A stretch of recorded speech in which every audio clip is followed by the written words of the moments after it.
So the clean energy transition is massively important because we know that energy accounts for a significant proportion of global emissions. So if we're going to get to net zero, we have to decarbonise energy.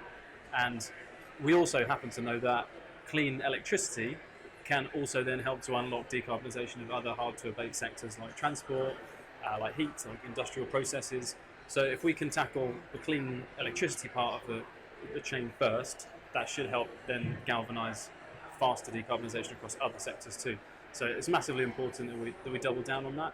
And in the context of geopolitical events of this year, you'd probably have to say that's in some respects slowed progress down because you're finding that countries are having to wean themselves off imported fossil fuels. So you're seeing maybe an increase in the use of things like coal and oil in the short term, but in the long term, or medium to long term, quite optimistic that actually, because countries are now seeing the value of having homegrown, indigenous, if you like, sources of fossil fuel free, secure electricity like renewables, it's actually forcing governments around the world to actually think about how they can accelerate the build out of their own renewable electricity sources. So I think in the medium to long term, events of the past year, while devastating on all sorts of levels, will accelerate that transition, and that's important.